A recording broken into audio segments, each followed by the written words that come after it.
এখন আমরা এই দুটো টেক্সটের ভাইরাস এবং ব্যাকটেরিয়া এবং কালচার এবং সিভিলাইজেশনের মিল এবং পার্থক্যগুলো আমাদের এই গ্রিডটিতে ছকটিতে সাজাবো। তো চলো প্রথমে আমরা ভাইরাস এবং ব্যাকটেরিয়ার মিল অমিলগুলো খুঁজে বের করি। যদি আমরা সিমিলারিটিস বলি ভাইরাস এবং ব্যাকটেরিয়া, আমি প্যাসেজে দেখেছি, তোমরা এক্ষেত্রে হাতে বইটি নিয়ে নিবে, আমার হাতে বই রয়েছে, যে দুটোই আমরা দেখেছি মাইক্রোস্কোপিক অর্গানিজমস, যেটা প্রথম সেন্টেন্সেই বলা রয়েছে, বোথ আর মাইক্রোস্কোপিক অর্গানিজম। সো এটা সিমিলারিটিসের ঘরে আমরা লিখতে পারি। এবং সেক্ষেত্রে আমরা ডিফারেন্স যদি বলি, ডিফারেন্স হচ্ছে ব্যাকটেরিয়া একটা সিঙ্গেল সেলড জিনিস, অর্গানিজমস, অন্যদিকে ভাইরাসটা হচ্ছে জেনেটিক ম্যাটেরিয়াল। এবং সেই সাথে আমরা যদি এর আরেকটা সিমিলারিটিস দেখি, দুটোই রেপ্লিকেট করতে পারে, অর্থাৎ both have mechanisms for replication. এই একটা পয়েন্ট কিন্তু প্যাসেজে রয়েছে, সেটা লিখতে পারি আমরা। এবং এক্ষেত্রে আমরা তাদের একটি যদি অমিল বলি, ব্যাকটেরিয়া রিপ্রোডিউস করতে পারে independently, bacteria can reproduce independently, এবং ভাইরাসের একটা হোস্ট সেলের প্রয়োজন হয়, যেটা আমরা প্যাসেজে পড়েছি। তারপর যদি 3 নম্বরে আমরা একটা মিল দেখি, সিমিলারিটিস দেখি, both can be transmitted from one organisms to another through various means, যেটা প্যাসেজের শেষ দিকে বলা রয়েছে, সেটি একটি মিল। আর যদি অমিল বলি, ব্যাকটেরিয়াকে মানে ধ্বংস করা যায়, ব্যাকটেরিয়া ক্যান বি কিলড। অন্যদিকে ভাইরাসের অ্যান্টিবায়োটিক্স সেটা ব্যাকটেরিয়ার মাধ্যমে কিল করা যায়, আর ভাইরাস সেই অ্যান্টিবায়োটিক্স কিল করতে পারে না। আমরা এই পয়েন্টটা লিখতে পারি। দেন আরেকটা মিল যদি আমরা লিখতে চাই,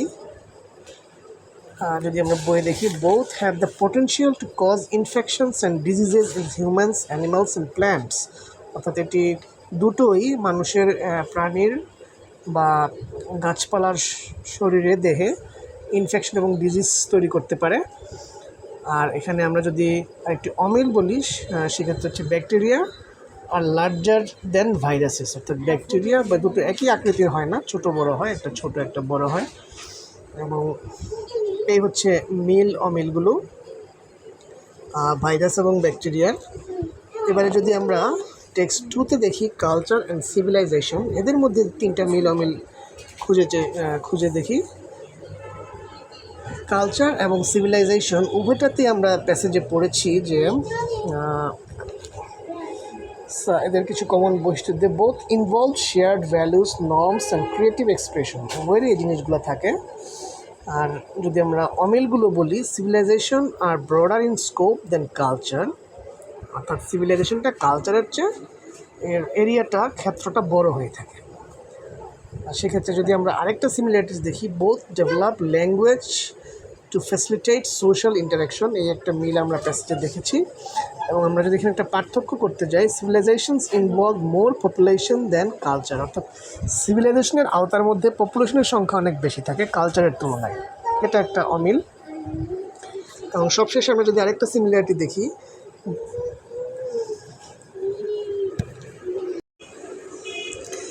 তো এখন আমরা দেখব অ্যাক্টিভিটি 6.2.2।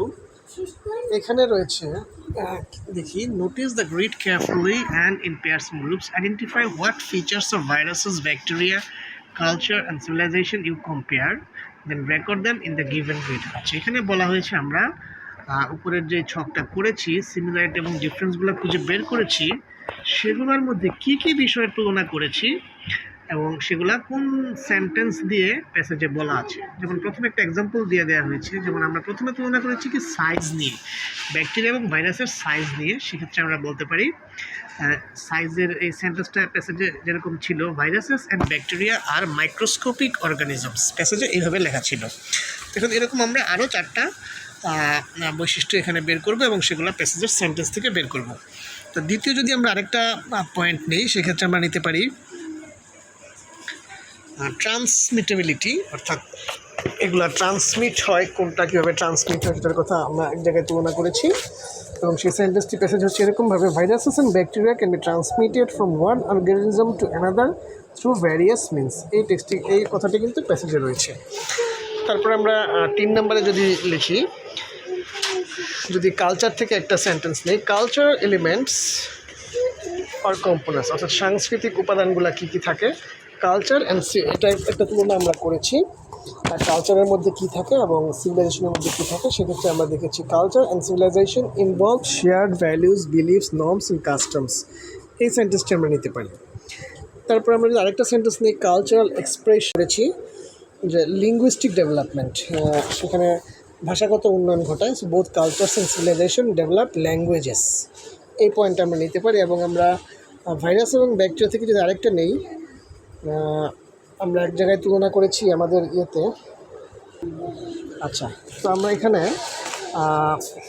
যদি ভাইরাস এবং ব্যাকটেরিয়ার একটা তুলনা নেই, সেখানে আমরা দেখেছি রেপ্লিকেশনের একটা তুলনা আমরা করেছি, মিল দেখেছি। সো সেটা আমরা রেপ্লিকেট লিখে দ্বিতীয় অংশে লিখতে পারি both have mechanisms for replication.